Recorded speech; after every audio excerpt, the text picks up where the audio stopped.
Hello, my name is Lucy. I'm a midwife based in Bournemouth. Hi, my name's Becca and I'm a midwife based in Poole. Today we want to cover all about birthing partners, why birthing partners are important, what is your role, Tips and tricks that you can have for your labour, do's and don'ts in an ideal world, and what to pack. So why are birthing partners important? Well, firstly, it's really key to note that a birthing partner is anybody. It might be a partner, husband, friend, sister, mother, absolutely anybody that you want to come with you in labour.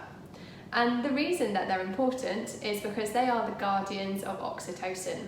So what is oxytocin? So oxytocin is otherwise known as the love hormone. It's the hormone that you feel when you are feeling loved, warm and fuzzy, when you're having a hug, when you're having a kiss, when someone's touching you. You only really feel it, it's a shy hormone, when you're with somebody that makes you feel safe, and that's why the birthing partner is so important.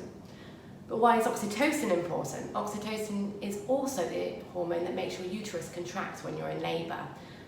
So you need to have somebody there with you that's making you feel safe and loved so that that hormone can flourish. So what do you need to remember? So we've broken it down to the 3 F's. The first F is for fluid. So having water in a handy bottle that she's going to be able to drink from easily is going to be really helpful.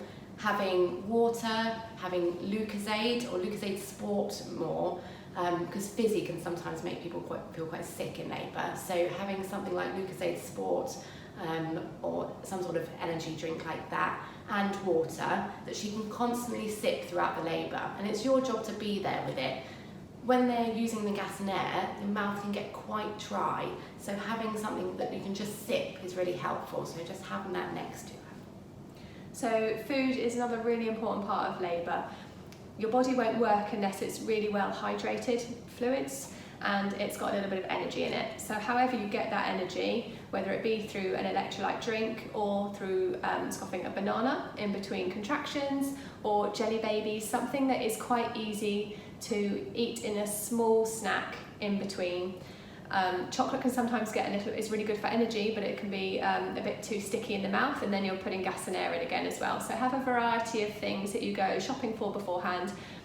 I've always found actually that the sports gels are really useful. It might sound a bit high tech for labour and birth, but actually you wouldn't ever go and do like a marathon without having really good hydration and easy to drink or easy to eat foods on the way.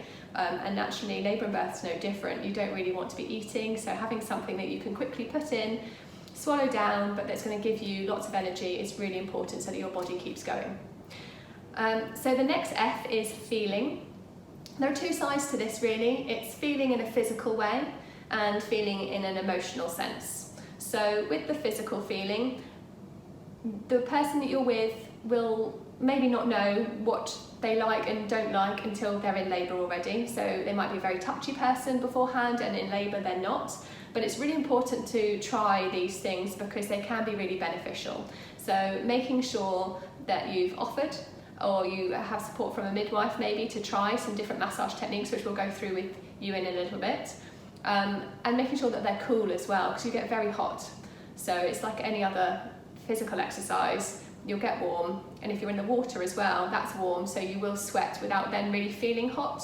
So making sure that they're cool, that can be with a little handheld fan or a flannel, can be really, really helpful just to put on their head. So these are all roles and things that you can do to make the person you're with feel a little bit better. And if they don't like it, don't take offence, completely normal, try again a bit later. But don't worry about it. It's good that you're trying to make them feel comfortable. And sometimes what they like at the beginning of labour is not what they like at the end of labour, so it will constantly change and keep you on your toes. So feeling in an emotional sense, so like I mentioned before about oxytocin, they need to feel safe and loved, and that's your job. It's your job also to encourage them as well, so having some phrases that you can say, you're doing really well, well done, another one over, that sort of thing is really going to help them, just having somebody there that they feel safe around. So now I'm just going to talk through a couple of massage techniques that you might want to practice in the antenatal period, but are really, really useful when you're in labour. So So this is a normal kind of position that you might find that you're in labour. Really good to be upright and mobile, and you can allow lots of movement in your hips and wiggling around just to help you cope with the contraction. So whatever position you're in, I'm just going to sit like this to demonstrate so that you can see, but obviously you'd probably be in a bit more comfier position for you on the time. Then one of the main places that you want to go that feels really good is on the sacrum. So literally, sorry my hands are cold, hands straight on the sacrum here. So if you kind of imagine top of your knicker line kind of area here and the top of your hips towards your coccyx, and you just want to push really quite nice and firmly with the palm, the heel of your hand here. You can probably not really go too hard, but obviously the person that you're with will tell you what feels good. My general feedback is that the harder the better. If you go too softly, it feels too much like a massage that is irritating, so you want to go nice and firm on that sacrum, and that's counteracting a lot of the pressure and the feelings that are going on in the pelvic area for the woman. So just gentle circular motions like this, and again, sometimes if they're being quite static, that can really help as well, just loosen them up to move with and through the contraction a little more. And say the contraction comes, and you start to notice that she gets really tight up in her shoulders and it's hurting. A gentle hand just to encourage them to relax down. And you can say one of your nice coaching phrases then, like relax, soften, just breathe, something along those lines. Again, whatever you say, absolutely fine, let it come naturally. Just really try and make sure that tone is really supportive, not patronising, otherwise you might bring out the slightly annoyed woman or birthing person. So nice and firm, encourage the movement of the hips, and then here, they might like a little bit of a gentle touch and bring down. They might really, really not like that in the middle of their contraction. Again, firm is better generally speaking. So the other thing you can do once you've gone from the sacral area is just to go up and over either side of the hips here, and again just do a gentle wiggle. That actually helps to open up the pelvis a little bit, and again that really nice firm touch and that firm pressure across the hips can really feel really good. We do have massage oils that we will help use with you with aromatherapy if you want them, or you can do this with clothes fully on so that you don't have the traction of your hands, so whichever really feels better for you guys. Here are some things that you can do to support your partner in late pregnancy or in labour. It's important to always be led by the comfort of your partner. The second position that I'm going to show you is not recommended if you've had any bleeding throughout pregnancy or if you've got a placenta at the front of your bump. If you're not sure, please ask your midwife. Growing a baby is really hard work, so I'm just going to show you a couple of nice things that you can do to support your partner while they're pregnant or in labour. So one of them is just to stand behind and hold gently at the base of the bump, and then you can allow her to lean back and you're taking the weight of your bump there. Okay, does that feel nice? Yeah. And now I'm going to show you another one where we're going to be down on all fours and you're going to stand up behind. And this, if you're in hospital, you can use a bed sheet, just ask for one. If you are at home, then a pashmina is a really good option. What you want to do with this is to make sure that it's the width of the bump completely, so a nice wide pashmina, and if you roll up one end and the other end, which I will ask Katie to do in a minute, so I'm going to roll up the top end and I'm going to hold it over the top part of her bump, making sure that's really comfortable, and then she's just going to roll the other end like a rail at the bottom, and then I'm going to hold it gently and just going to smooth it all out so it's nice and smooth across her bump. And then basically what you're going to do here is be the broad ligaments that hold the baby throughout pregnancy, the whole time. And by doing this, you'll also recognise how heavy baby is when you come to having a full-term baby. So you can do this in the latter stages of pregnancy. Obviously, when it's earlier, less than 28 weeks, it's unlikely that you'll feel the need to do this really. So in the latter stages, it really is lovely if you just stand up gently, and even just by holding, you don't really feel like you're doing an awful lot. Does that feel different to you, Katie? It does, yeah. And if you hold this for even just a couple of minutes, you will soon feel that your arms do ache. So if you want to just gently Give it a very, very gentle shimmy, and I mean very gentle, like barely move your arms. That will just help loosen off the muscles and ligaments around baby and encourage baby possibly into a little bit of a better position if you're doing this for positioning. But if you're just doing this for comfort, it feels wonderful just to hold it, do a very gentle shake, again a couple of minutes, and I'm just going to let go. And you need to tell your partner when you're letting go, and let go. And again, she will really notice the difference of the weight of the baby all of a sudden there. Okay?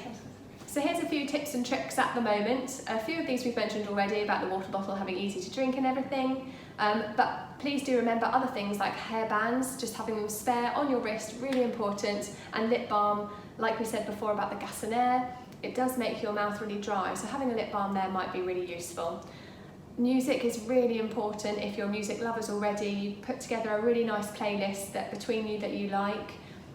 Things that are really important to you, nice slow calming songs. Fast might be your thing, but again have a variety, because when you're in labour that might not be something that then you actually really like to listen to, because it might feel too fast paced for something you're trying to breathe through calmly or use Gassanair to in a more regulated way.